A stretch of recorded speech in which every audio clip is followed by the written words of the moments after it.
and I'll say it's probably different in this type of an economy, but it would generally, once you lay those people off, you don't ever get them back. You don't get that institutional knowledge back when all of a sudden times are better.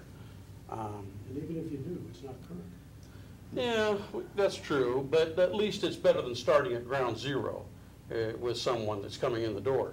So for that reason, I think I'm wanting to take a look this year at adding that 185 in, and then see where David and Sean and the department heads can reduce that number even further next year, if at all possible. John? I think it's important, at least when I approach this budget, that I not personalize the budget. That I respect what the department heads and the mayor has done in coming to this conclusion and to this budget. But my job as a council member is to represent the people, not the city. And so when I see a deficit being run, my job is to close that deficit. That's what I'm sent here to do. It's not to take a budget and that someone from the city has created and say, this is, you know, we're running a deficit, but hey, that's okay, and we'll look at kick the can down the road. I think we have to deal with the issues at hand. The issues at hand, we're running deficits. And I think it just makes good fiscal policy moving forward if we can close those deficits and move forward with a balanced budget. That way we're not having this same discussion next year. We're using existing revenues to operate our city off of. So that's the position where I'm coming from. Michael? Yeah, and I think this is a very valuable discussion that we're having here. I'm glad that we're having it and everybody's patient with all these different points of view, because each one of these points of view that I've heard really resonate on some level. And that's one of the difficult parts about balancing this budget or passing this budget is going to be balancing all of those priorities. Structurally speaking, one of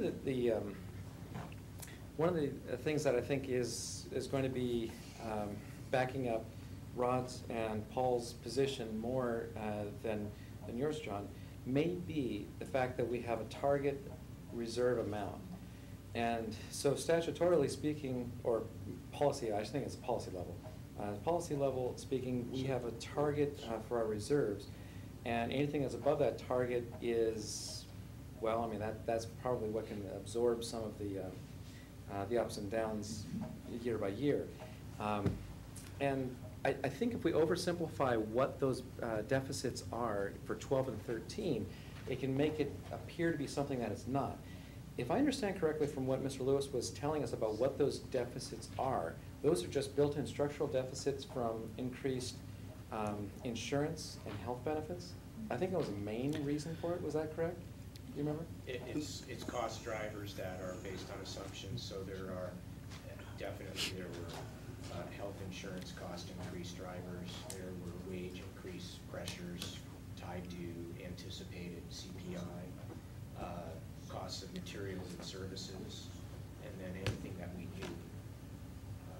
Those were in there, but yeah, there are assumptions based on what cost pressures will be for an organization.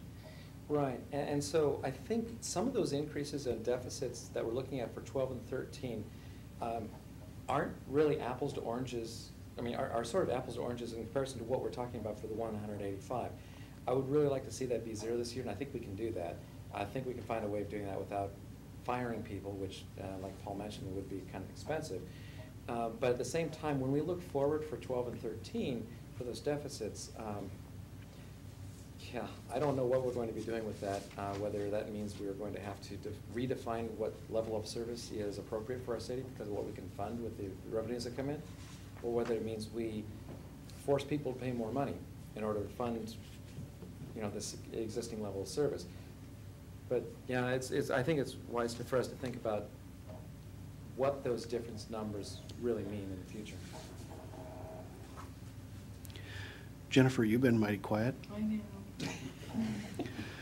I can't tell you how important this one question is to what we do over the next couple of weeks. I also, you know, there's no way to adequately express, depending on where the conversation goes, what the tenor is within the city for the next, well, till we figure it out. And the other thing is like and it made me think about that when you asked Jennifer, you've been really quiet, and there's so much of this to absorb. That's kind of one of those things that after tomorrow, some of these things come up, and I'm gonna keep a notepad with me so I can try to remember next time we meet, but, you know, it's one of those things, it's kind of like when you go to the retreats. You're just hammered with information, and it's kind of one of those things you gotta try to keep it all in perspective and then let it absorb and think it through a little bit and then bring it back in a week and try to do it again, but. Mayor, if I could, just wanted to, one thing, as you're pondering this question, and this deliberation has been very helpful, and we have time at the end of the presentation too for this and several of these points, but we can catch them as we go too. This is key. To erase the $185,000, I want to make sure it's very clear. In order to do that, we will have to reduce service levels in the community. We could find some additional savings by eliminating all but the absolutely bare minimum. Someone operating a sewer plant has to have a certification. We don't have a sewer plant types of training. Yeah, so that's the travel and training you're Right. looking at. We Okay. reduced that by 25. That was my thought. We reduced that by 25%. We could probably, for example, the budget includes me going to the city manager's annual meeting. I could not go to that, and we would save $1,500. You could probably multiply that 6 times. We could probably find not quite 10% of that number by doing that. There's a couple other areas where we could go to the extreme of austerity. I don't think it's prudent to do that, but we could do that and not get anywhere near that 185. So I think the point is we would definitely have to reduce level of service in the community. We're prepared to do that if that is the desire of the council. But I want to make it clear that that's what it would mean. And we would have to, look at our priorities and where that reduction in service would need to occur in the general street and fire areas.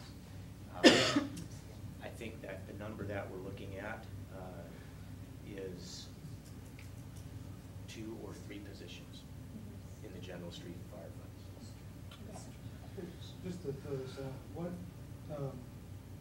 has there been, I know we discussed this probably 3 years ago, maybe 2 years ago. It was in March, I don't know. Well, we discussed shutting down City Hall on Fridays and expanding the hours Monday through Thursday. Do we have any idea on how much that would save? Going to 10-hour days? Huh? Going to 10-hour days? Yeah. In fact, we've done that. We've done that. I There- don't think it produced much in the way of savings. I could, given several hours, I could dig up the references from governing.com on experience on that. The general experience has been that people way overestimated the savings of 4 10s instead of 5 8s. The people who have done it, I can't, off the top of my head, I can't think of anyone who has done it who is still doing it. Jeanette, I know you had Down started some in- initial stuff. Down in Oregon, and I'm forgetting the county now that did it. They did Platte. realize, Platte.